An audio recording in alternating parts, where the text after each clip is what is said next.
Watt stereo অ্যাম্পলিফায়ারটি ready করছিলাম, তো কাজ সম্পন্ন হয়েছে দেখতে পাচ্ছেন।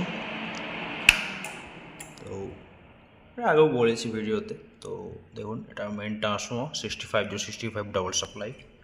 আর এখানে দেখতে পাচ্ছেন মডিউল, ঠিক আছে, এটা একটি 1200 ওয়াট মডিউল, 1000 থেকে 1200 ওয়াট যে সাপ্লাই দেওয়া আছে সেই সাপ্লাই উপর বেস্ট করে এটা 1000 থেকে 1200 ওয়াট অবধি দিতে পারবে সেম, ঠিক আছে। এটা 1000 watt plus 1000 watt stereo amplifier, মানে 8টি কন্ডেন্সার ইউজ করা হয়েছে এবং 4টি ফ্যান। তো আগের ভিডিওতে বলেছি এখানে সফট শাটার ইউজ করেছি, তো দেখতে পাচ্ছেন। তো আমি চালিয়েও দেখাচ্ছি।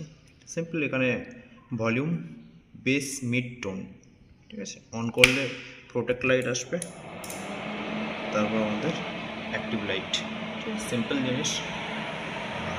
ব্যাক সাইড দেখাচ্ছি। ব্যাক সাইড দেখতে পাচ্ছেন দুটো চ্যানেল, স্পিক অন আউটপুটও পাবে আপনারা। আর এখানে টার্মিনাল পেজ, এখানে রিসেট সুইচ ইউজ করা হয়েছে, আর ইনপুট সেকশন, আউটপুট সেকশন সব কিছু করা আছে, দেখছেন। সিম্পলি একটা ছোটো করে টেস্টিং, সাউন্ড টেস্টিং অ্যাটাচ করে দেবো ওর সাথে। তো অ্যাম্পলিফায়ারটা দেখতেই পাচ্ছেন রেডি হয়ে গেছে। তো সব টেস্টিং ভিডিওটা অ্যাটাচ করে দেবো, আর ভিডিও লম্বা করবো না। তো আজকের জন্য এতটাই। তো পরবর্তী ভিডিওতে দেখা হচ্ছে। আর আপনারাও যদি চ্যানেল নতুন হয়ে থাকে সাবস্ক্রাইব করতে পারেন আমাদের চ্যানেল আরেক অডিও। আর এরকম নতুন নতুন হ্যান্ডওয়্যার অ্যাম্পলিফায়ার ভিডিও দেখতে হলে আমাদের সঙ্গে আপনারা থাকতে পারেন।